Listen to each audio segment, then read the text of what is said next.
The 0-2. Swing and a miss, strike three. Wrap this one up in green and white. Hello, RailCats fans, and welcome back to another edition of RailCats Talk Podcast. I'm your host, Kyle Savetic, and just ignore any dogs walking around as that one walked out right now. We are about the RailCats, not dogs here. So, welcome back. I had a podcast set up for today yesterday, and that was because the RailCats announced their 2023 promotional schedule, which I decided to throw out the window. I'm still going to talk about the promotional schedule. That's not where I'm not going with that. I'm still going to talk about it because there's a lot to talk about. But we have a signing of Ben Miller, a left-handed pitcher. I believe he is out of... I have it rolled up here. He is out of California, Lottie, California. He's age 23, left-handed pitcher. I think he's going to be more in the bullpen aspect, just looking at his seasons here on Baseball Reference. It looks like he started a handful of games early on in his collegiate career, but as we kind of get through, it looks like he more of a relief role on that aspect, but we'll get to that in a minute. I want to talk about the promotional schedule, and I'm going to go ahead and we're going to look at the free giveaways first. Flip it on over. As we see, May 11th is the magnetic schedule. It is presented by Northwest Indiana Orthopedic and Spine Center of the Methodist Hospitals. And May 13th, which is that Saturday, as we can see right here, it is Greg Taggart t-shirt presented by Xfinity. And for those who know or do not know, Greg Taggart, longtime manager of the RailCats, is now with the Winnipeg Goldeyes. And who do the RailCats play the first day, or the first series back at the 2023 season? The Goldeyes. So it's a welcome back to Greg Taggart. It's cool that they're doing this giveaway. I really wish it, there's something else down here as well. I just wish that it could be more when he retired officially, but who knows, maybe he won't ever retire, and maybe he'll die doing what he loves. Not saying that we want that to happen anytime soon. That's not what I'm going. It's a metaphor, I should say, at that point. If you want to look back at the promotion schedule, you can go back to the video, pause it, look through all the rest of the stuff here on that. But Greg Taggart t-shirt giveaway, definitely cool. That wraps in with his jersey retirement, which happens the same day. But we'll get down into that one as well. May 13th, we already talked about that. May 16th is the drawstring backpack presented by Alliance Steel. May 27th, scarf, get your scarf on by Fifth Third Bank. June 9th, cowboy hat tonight. Get your cowboy boots ready. Get your straw hat. Well, I guess I'm not sure. Get the straw in your mouth. Get some tang to it, and come on down for a good old hee-haw, hoo-ha down at the Steel Yard. That is presented by DW's Country Junction. June 17th is replica jersey presented by Methodist Hospital. I'm wondering if they're going to. I wonder how this year's going to be. If it's going to go from like the solid white here, or it's going to be like the pinstripe. I hope it's a pinstripe. I love the pinstripe. I'm gonna get the pinstripe this year. They didn't have the 25 and the pinstripe this year. I didn't get it soon enough, so this year that's going to be a prime goal. So hopefully they have the pinstripe again, and then hopefully they have the pinstripe hat, because I love that hat. That dang dog had to chew it up. Going on to June 18th, make sure you get your CDL license because it's truck hat night. Not saying that this is classified as a truck hat, but you get the point. That is presented by Berry Brothers. And then on July 7th is Bucket Hat presented by Fifth Third Bank. July 23rd is a Dog Bowl giveaway presented by McAfee Animal Hospital. That is the second dog in the park. However they presented that one. That's the second one. I think the first one is in June 11th, I believe. But that's the second one. August 5th is a relief for the parents, because that is backpack night, which is part of back to school night for the kids. Presented by CareSource. August 26th is Fanny Pack presented by Methodist Hospital. And then August 27th, a favorite of mine, is the team card set giveaway. And then I'm going to flip it over to the single game jerseys only, what they're going to wear. You got Indiana Beach, the Sensory game, the Gold Glove jerseys and the breast cancer awareness jerseys. The only one that I feel like that should be there that is missing is the Military Appreciation Day with the jerseys. Now, as a reflection, I kind of had a long spiel about it yesterday, but as a reflection, I wonder if they didn't get any sponsors to do it, which kind of sucks because I think that's military kind of hits a little close to home for me. Not in the aspect of, yes, did I serve? Yes, I did, but I didn't go overseas. I don't take credit for what I necessarily did. I just stayed stateside reserves. I didn't really. So you want to argue however you want. I don't. That's back half of it. I'm just saying that with a lot of freedoms that we get here, where we can be ourselves and do what we want and be, productive members of society, or whatever the case you want to put it as. There are people that put their lives online. I know we're not really in a war situation right now, but there are people that go out of their way to protect the rights that we do have in this country. So, just a little bit of extra oomph behind the jerseys portion of it. I think really nice to have the military appreciation jerseys. I mean, that's one thing that throughout all major leagues, most leagues are some kind of jersey. I mean, high school does the same thing, to have a special kind of jersey night. Now, granted they may not have had a sponsor for it, which is a shame that did happen. I wish someone would step up and be like, hey, we should change that. So hopefully this is the last time that this happens, because I think the military appreciation night is probably a must for all, no matter what you think of every other promotion that goes out. I think this is the top one that you should have something more than just a military appreciation. I think there should be a little bit more to it. But looking at the May 29th, which is the Indiana Beach jersey giveaway, I think that falls in, I know it's an amusement park night. Normally that's around like July, the July 4th era there, and they got the red, white, and blue stuff like that, but I don't think they're doing it at that time. Then June 9th is a sensory game jerseys presented by Accessibilities, which is another great thing. I think that's below military appreciation. I think that's always a must give for the league to do, or even just Gary South Shore in general. There are a lot of people with disabilities that do go to the game, so it's to raise awareness, because I still think there's a lack of awareness in the country with autism, that kind of stuff. So I think this is always a good thing, to help raise awareness and go to some good charities at it, charity events, that kind of stuff. Gold Glove jerseys presented by Gold Glove Charities. I really like the jerseys that they had last year, so I hope they kind of bring those same jerseys back. So another charity event, that's always a good thing. August 12th, breast cancer awareness jerseys, presented by Pink Ribbon Society. That's always, that's one that's always across all leagues. I think the only league that I really watch that doesn't necessarily do breast cancer awareness, but they do cancer awareness in general, and that's hockey. So I would kind of like to see maybe a little bit more of just cancer awareness, because there's more than just obviously breast cancer. There's a whole wide variety of different cancers. So I think they would kind of lump it together, but I understand it. Same time, I'm not hanging down on that. But we are going to look at the exciting event lines, the calendar. So you got your special days and stuff like that here. I'm gonna flip it over real quick and kind of run through it.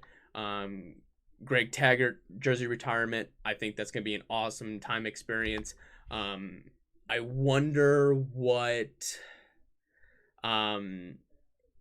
how they're gonna do the jersey. Is it gonna be a jersey like this? Is it gonna be a gray jersey? Is it gonna be a pinstripe jersey? Are they gonna do a number? Whatever the case may be. Let me think. Let me know your thoughts. What you think they're going to do down in the comments below. Are they going to hang a jersey up from the foul pole lines like they do in Wrigley? Are they going to have a plaque somewhere for? I mean, obviously a plaque of some sort. Are they going to put the jersey somewhere? What are they? What do you think they're going to do? I would like to see, I'm a White Sox fan, but I would really like to see them kind of hang it from the flagpole. That would be pretty cool. That's always an interesting thing, to see them do that. May 16th and May 18th is school days. Those are the early games. So If you want to go to a ballpark with a bunch of screaming kids, that's the time to go. And I'm not saying I think it's a great thing. The only knock that I had from it last year, because I did go to one of them, was that the schools, I understand that you're on a time limit or whatever the case may be, but the kids came in and they left like halfway through the game because of time restraints and all that other stuff. I wish that would be a field trip, that they stay for the entire game. Just something interesting to see. I wish they would do something along the lines of that. Just that's more of a school thing than an actual that Gary South Shore has to deal with. Going with May 14th as Mother's Day pregame brunch on the field. Now, I don't know if they did. I know they did a Father's Day brunch on the field. I don't know if they did a Mother's Day. I don't know if I really paid attention. I forgot on that one. Then you have May 26th is Windy City Dueling Pianos. June 11th and July 23rd is Bark in the Park. My two dogs will be going to at least, hopefully the June one. July may be too hot for them since they're pugs, smashed faced. The heat doesn't do really well on that one. June 18th is Father's Day pregame brunch on the field. Fathers, I think they did that last year as well. And June 28th and July 20th will be youth and senior days. This here is all of the themed nights. As we see here, May 27th is Wizard Night presented by Fifth Third Bank. May 28th is All American Fest, Beer Fest. I think it's a bunch of different beers and stuff like that. I try to find it every so often. I click on one Facebook or Twitter and it pops up and I forget what the rest is. So I'll look into that again. May 29th, that's what it is. May 29th is the Memorial Day doubleheader with Indiana Beach Amusement Park Day, presented by Indiana Beach. That's where they're running the jerseys. May 31st, make sure you bring your driver's license with you and a ticket, because it's BMV night, and don't make anyone mad because they may take that away from you. It's a joke. People that in the BMV or people that go to the BMV, you would understand. That's presented by Indiana Bureau of Motor Vehicles. June 29th is Country Night presented by DW's Country Junction. June 10th is Lottery Beneficiary Night presented by Hoosier Lottery. I think they're also going to do I thought there was a first responder, or there's a first responders night, but I think with the Hoosier Beneficiary Night, I think they're throwing some of the first responder. I'm not sure what they're exactly doing. They're throwing something in there with it as well. June 16th is Jurassic Park Ball Night. I think I'm gonna try to convince my sister-in-law, brother-in-law to bring our nephew to the game because he's into dinosaurs. So interesting on that part of it.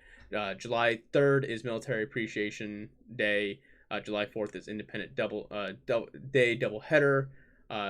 July 7th is Beach Day presented by Fifth Third Bank. The Military Appreciation Night is presented by Xfinity. First Responders Night presented by Corson Fire and Security. July 9th is the Sensory Game presented by Accessibilities. July 22nd, Pirates and Princess Night presented by Trade Wind Services. I went there last year. It was pretty fun. That one was interesting. I think they did like the opposing team had the eye patches, or no, it was the kitties. That was in probably a different game. It was the kitties with the pirate stuff. I don't remember. Then August 3rd is See You in the Seats Night presented by St. Jude House. I'm interested to see what that one is. Not quite sure. August 4th is Union Night. August 5th is Back to School Night presented by CareSource. August 6th is Senior Day presented by AARP Indiana. August 11th is Star Wars Night. It's going to be my favorite night. Love Star Wars, big Star Wars fan. Went to Disney, got me a Vader saber. I'm interested to see how that one rolls out. August 12th is Breast Cancer Awareness Day presented by Pink Ribbon Society. August 13th is Clean Air Day. That is presented by Partners of Clean Air. August 25th is a Haunted Night presented by Criminally Insane. August 26th is 90 Nights presented by Methodist Hospital. And then August 27th is the Fan Appreciation Day. Looking at some of the fun deals, daily deals here. You got the all you can eat Mondays, hot dogs, popcorn, peanuts for $15. Taco Tuesdays, $3 tacos, $5 margaritas. Pierogi Wednesday, that's going to be an interesting one.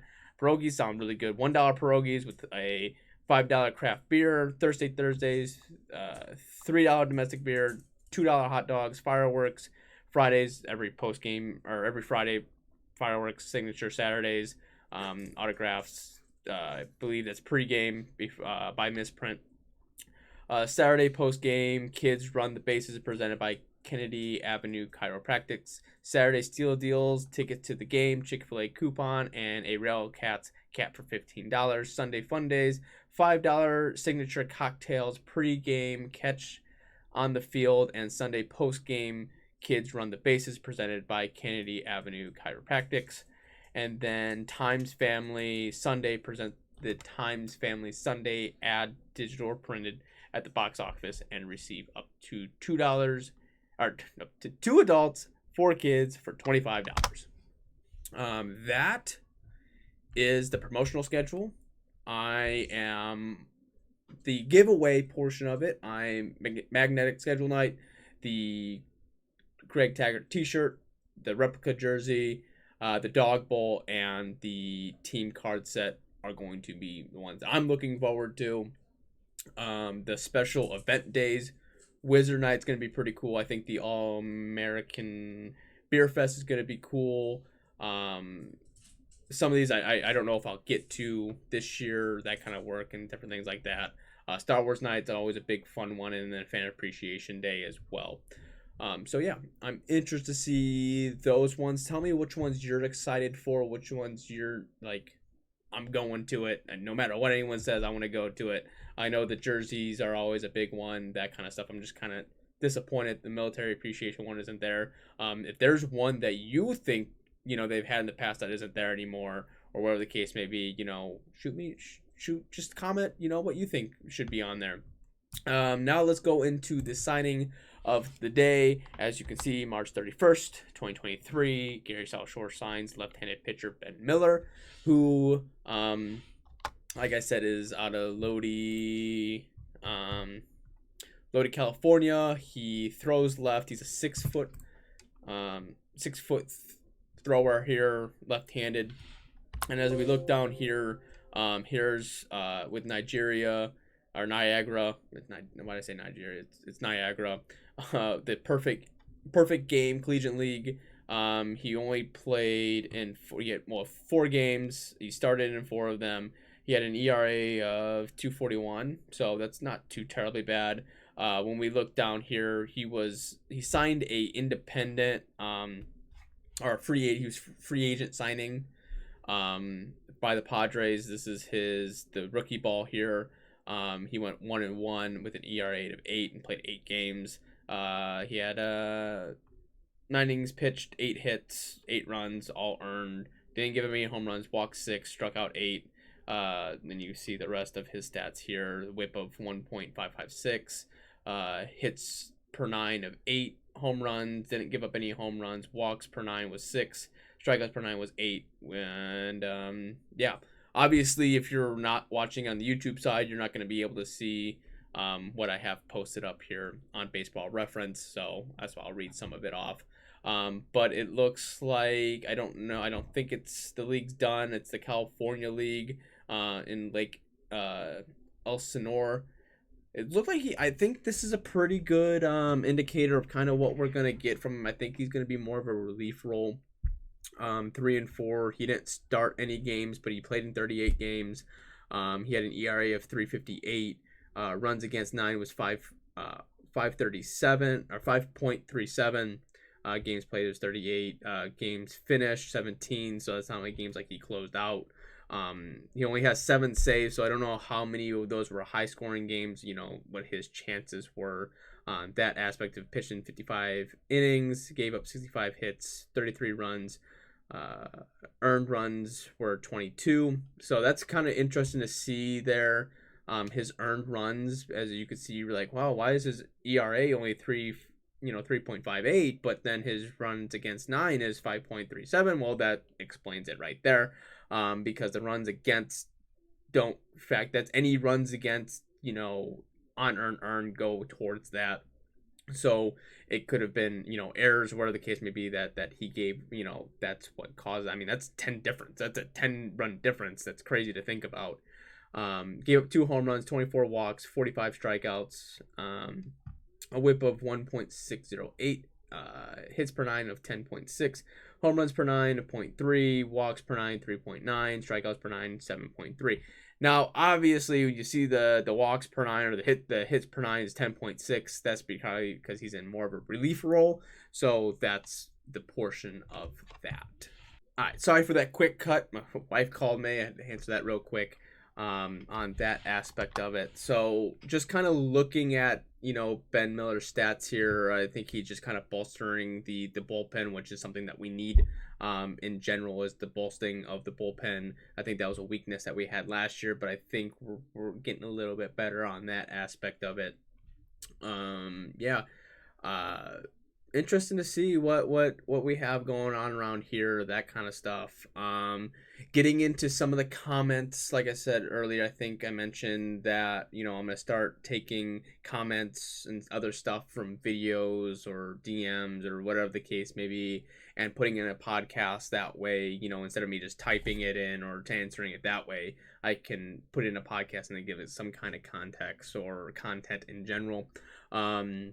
I know I was having discussions with Paulie, who's one of the main people that have kept me motivated to keep doing this and that kind of stuff, talking about, is Jesus Mariaga's lack of power affecting him not getting into the affiliated ball.